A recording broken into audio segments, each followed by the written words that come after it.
హిందూ సంస్కృతిలో తొలి ఏకాదశికి విశేషమైన స్థానం ఉంది. దీన్ని శయనైకాదశి అంటారు. హరివాసరం, పేలాల పండుగ అని కూడా అంటారు.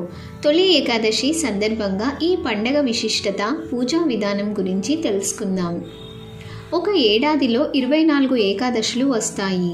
వీటిలో ఆషాఢ శుద్ధ ఏకాదశిని తొలి ఏకాదశి అంటారు.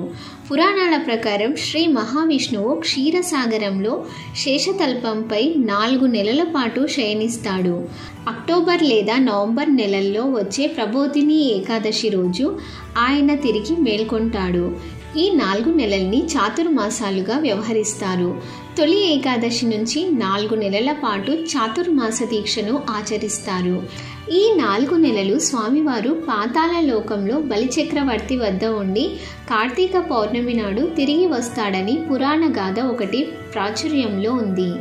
పూజకు పూజ, ఆరోగ్యానికి ఆరోగ్యం. ఉత్తరాయణంలో కంటే దక్షిణాయనంలో పర్వదినాలు ఎక్కువగా వస్తాయి. వాతావరణంలో మార్పులు అధికంగా సంభవించే కాలం కూడా ఇదే. కాబట్టి ఈ కాలంలో ఆరోగ్య పరిరక్షణ నియమాలు ఆచరించాలి. అందువల్ల ఈ కాలంలో పెద్దలు వ్రతాలు, పూజలు ఆచరించాలని నిర్దేశించారు.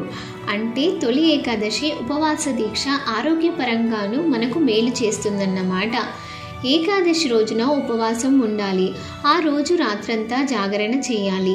ఈ సమయంలో విష్ణు సహస్రనామ పారాయణ, విష్ణుమూర్తికి సంబంధించిన భాగవతాన్ని చదువుకోవడం లాంటివి చేయాలి. మరుసటి రోజైన ద్వాదశి రోజు సమీపంలోని దేవాలయానికి వెళ్ళి ఉపవాస దీక్షను విరమించాలి. తొలి ఏకాదశి రోజున ఆవులను పూజిస్తే విశేష ఫలితాలు కలుగుతాయి.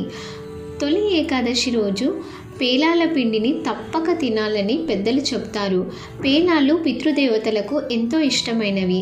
అంతేకాకుండా మనకు జన్మనిచ్చిన పూర్వీకులను పండగ రోజున గుర్తు చేసుకోవడం మన బాధ్యత.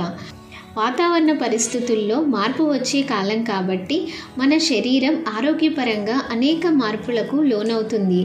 గ్రీష్మ ఋతువు ముగిసిన తర్వాత వర్ష ఋతువు ప్రారంభమయ్యే కాలంలో ఉష్ణోగ్రతలు ఒక్కసారిగా పడిపోతాయి. ఈ సమయంలో శరీరానికి పేలాల పిండి వేడిని కలుగజేస్తుంది. అందువల్ల ఈ రోజున ఆలయాల్లో, ఇళ్లల్లో పేలాల పిండిని ప్రసాదంగా పంచడం ఆనవాయితీగా వస్తుంది.